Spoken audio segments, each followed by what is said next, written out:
Сәлем достар, ең алдымен каналға жазылып лайк басып, колокольчикті басып кетулеріңізді сұраймын. Джон Кехо түйсігіңмен ойлай біл. 10-шы бөлім. Шынайы өмір. Адам болашағы өз қолында. Дәл осы уақытта адамның жан дүниесінде өмір сүреді. Абрахам Маслоу. Біздің өмірімізде болып жатқан жағдайлар кездейсоқтық емес, өткен өміріміздегі біздің санамыздың жұмысының нәтижесі. Бүгінгінің тамыры өткен өмірдің астарында жатыр.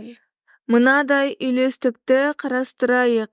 Аспанға қарап жұлдыздарды көргенде сіз шын мәнінде олардың өткен өмірлерін көресіз, себебі олардың кейбіреуі жоқ болып кеткен. Жұлдыздар бізбен жүздеген және мыңдаған жарық жылдары қашықтығында орналасқан. Бұл жарық жылдамдығы секундына 186 мың миль, ал жерге жүздеген және мыңдаған жылдардан кейін жетеді. Бұл жұлдыз 25 жыл бұрын жарылған шығар, немесе сөніп қалған шығар, бірақ біз жұлдызды көріп тұрамыз. Жұлдыздың өзі өмір сүрмесе де, біз оны тағы да 100 жыл бойы көріп тұрамыз. Ми күшін пайдаланар кезде осы үйлестікті есіңізден шығармаңыз, себебі ойларыңызды өзгерткен соң өзіңіздің өміріңізде шынайылықтың өзгергенін бірден байқамайсыз. Бұл кезде сіз ескі шынайылықта өмір сүріп өзіңіздің санаңызды дамытатын кезең аралығы, уақыттың бір бөлшегі болады. Бұл кезең болатынды күту уақыты өте маңызды. Сіз өзіңіз қалаған шынайы өмірді тудыру мақсатында сіздің іс-әрекетіңіз осы кезде баяу немесе қарқынды болуы мүмкін. Өзгерістер болып жатқанына сіз күмән тудыруыңыз да мүмкін. Уақытым зая кетіп жатыр деп сіз өкінуіңіз де мүмкін. Сіздің миыңыз сізді алдауға тырысады, бәрі мағынасыз, ештеңе болмайды деген ойлар тудырады. Мұндай ойлар қалыпты болып саналады, себебі әркімнің миында осындай ойлар пайда болады. Оларға мән бермей, сабырлылық танытып бастаған ісіңізді жалғастырыңыз.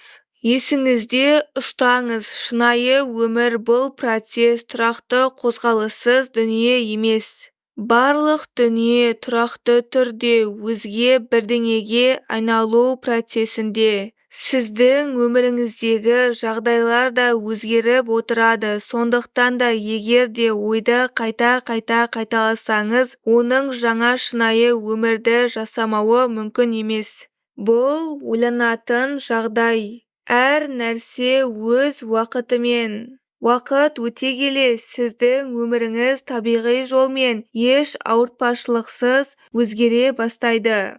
Бұл процесті тездетемін деп ойлаудың қажеті жоқ. Мына ескертпелерді есіңізде ұстаңыз.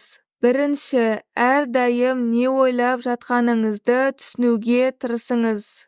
Бүгінгі таңдағы сіздің ойларыңыз сіздің болашағыңызды жасайды.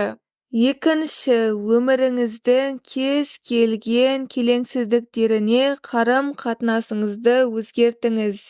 Егер де сіз жұмыста жоғарыламасаңыз, жеке өміріңіз қолайлы дамымаса, ауру болсаңыз, жұмыссыз жүрсеңіз, немесе барлық жағдайлар сізге қарсы болса, онда осының бәрін қалыпты жағдай ретінде қабылдаңыз.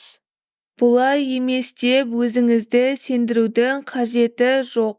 Бұл солай. Өзіңізді аяуға немесе жағдайға қарсы тұруға уақытыңызды кетірмеңіз, олармен ми күші арқылы күресіңіз. Үшінші, өзіңіз үшін күнделікті жасау кезеңіңізді белгілеңіз. Бұл бос уақытта жасалу керек.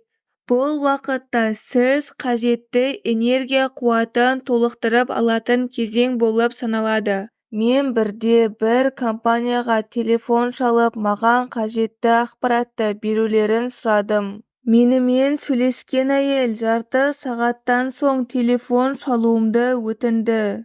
Кешіріңіз, қазір қажетті ақпаратты компьютерден ала алмаймыз, себебі онда бағдарлама жасалып жатыр. Тұтқаны қойған соң маған мынадай ой келді: біз ми күшін осылай пайдаланамыз. Ойша бағдарлама жасап, миымызды сыртқы әсер етушілерге жауып, бағдарламаны қайта-қайта жүргіземіз. Өзгеріс жинақтау процесі. Қызыл бояу толтырылған тамызғышты елестетіңіз. Күн сайын су толтырылған құмыраға бір тамшы тамызасыз. Алғашында сіз ешқандай өзгерісті байқамайсыз, бояу тез арада сіңіп сумен араласып кетеді. Бірақ күніне бір тамшы тамызып отырсаңыз, уақыт өте келе судың ақшыл-қызыл, кейін алқызыл түске боялғанын, ақырында қып-қызыл түске айналғанын көресіз. Жаңа шынайы өмір жасау барысында тамызғыштың орнын сіздің күнделікті жасау кезеңіңіз басады, яғни қазіргі өмірдегі күнделікті жұмыстан, қиыншылықтан, шынайы өмірден босайтын уақытыңыз. Бұл кезең 5 минуттан жарты сағатқа дейін созылуы мүмкін. Оның уақытын өзіңіз анықтайсыз.